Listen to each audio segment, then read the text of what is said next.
की पुणे महानगरपालिकेमध्ये हद्दवाढ होत असताना 97 ला 23 गावं, त्या 23 गावाबद्दल माझे सहकारी मित्र भीमराव तापकीर बोलत होते. त्यानंतर 11 गावं आली, त्याच्यानंतर आता 21 साली उरलेली 23 गावं आली. तर ही 23 गावं जी पहिली 97 साली आली त्यापैकी 300 किलोमीटरच्या रस्त्यापैकी फक्त 140 किलोमीटर रस्ते या ठिकाणी विकसित झालेत. तर त्या ठिकाणी मला आपल्याला निदर्शन आणून द्यायचंय की ती गावं ज्यावेळेस आली त्याच्यामध्ये इतके नागरीकरण झालेलं आहे की लोकांना चालायला सुद्धा रस्ते राहिले, गाडीचे तर सोडून द्या, चालण्यासाठी सुद्धा रस्ते उपलब्ध झालेले नाहीत.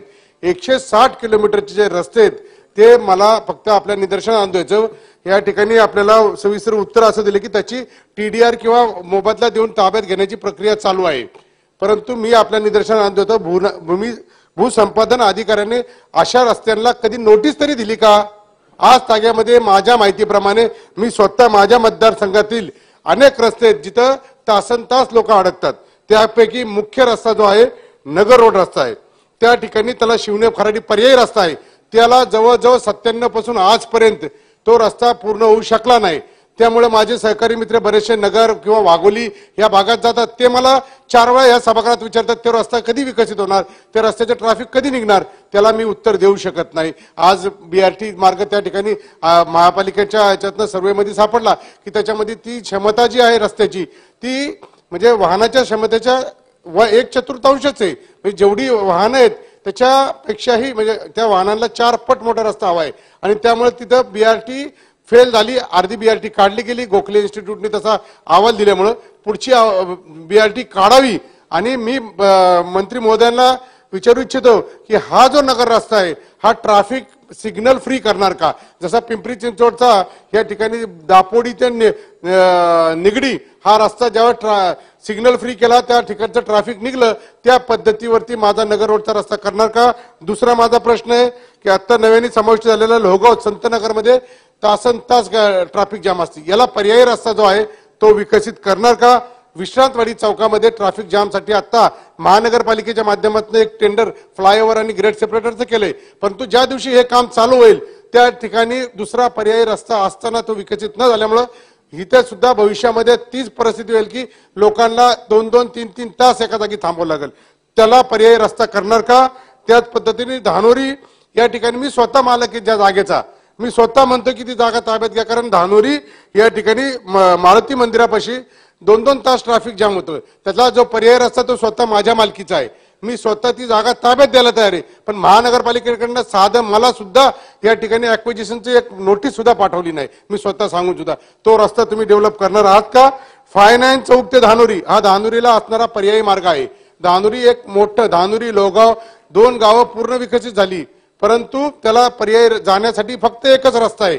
त्या रस्त्याला पर्यायी रस्ता ही डिफेन्सची लँड आहे. डिफेन्सच्या लँडमधनं 205चा रस्ता या ठिकाणी मान्य झालेला आहे. तो रस्ता लवकरात लवकर आपण डेव्हलप करणार आहात का? परत दुसरी गोष्ट, मी महानगरपालिकेच्या कारभारावरती मला शंका व्यक्त होती. ज्या ठिकाणी गोरगरीब नागरिक राहतात, सर्वसाधारण नागरिक राहतात, त्या भागातले रस्ते कधीच विकसित होत नाहीत. कितीही पाठपुरावा लोकप्रतिनिधी करा, यांच्याकडनं गोल गोल उत्तरं दिली जातात. आजही मला मंत्री महोदयांकडनं अशी अपेक्षा आहे की आपण गोल गोल उत्तरं देऊ नये, कारण लोक ज्यावेळेस लोकप्रतिनिधीला बोलतात त्यावेळेस आम्हाला उत्तर देणं अतिशय अवघड होतं. आमच्या कार्यक्षमतेबद्दल त्या ठिकाणी शंका व्यक्त केली जाते. त्यामुळे माझी मंत्री महोदयांना विचारायचं आहे, हे PPP मॉडेल फक्त आपण बिल्डरांसाठी विकसित केलंय का? जिथं मोठा बिल्डर आला की मी महापालिकेने जवळजवळ ह्या वर्षभरामध्ये माझ्या हिशोबाने 500 कोटी रुपयाची या ठिकाणी PPP मॉडेलवरचे रस्ते विकसित करण्याचं टेंडर काढलं. त्यामध्ये एकही असा रस्ता त्यांनी घेतला नाही जिथं सर्वसामान्य नागरिक राहतात, जिथं ते रस्ते गरजेचे आहेत. 160 किलोमीटर पैकी 1 फुटाचाही रस्ता त्यांनी PPP मॉडेलवरती महानगरपालिकेने घेतलेला नाही.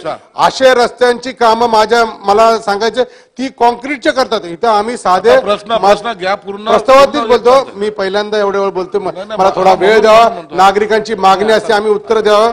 तर ही जी रस्ते कॉन्क्रीटचे रस्ते विकसित केले जातात, चांगले मोठी तरतूद त्यांच्यात केली जाते.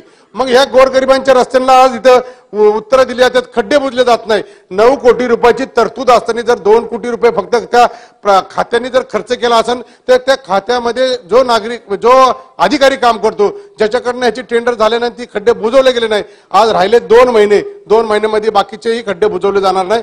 तर तरतूद असून सुद्धा काम न करणाऱ्या अधिकाऱ्यावरती काय कारवाई करणार? तसंच या ठिकाणी आपण ज्यावेळेस टेंडर काढले जातात किंवा आता 700 अहो, आता टनाचा एकंदरीत तुम्ही 12-15 प्रश्न विचारायला लागले तर उत्तर कधी मिळेल तुम्हाला? मला स्पेसिफिक प्रश्न 2-3 विचारणार उत्तर घ्या ना. हा ठीक आहे, शेवटचा प्रश्न विचारतो. आपण ह्याची महानगरपालिकेच्या आपण तुरंत मीटिंग लावणार का? ह्या विषयावरती आम्हाला एक स्पेशल मीटिंग करून आपल्याकडनं उत्तर अपेक्षित आहे.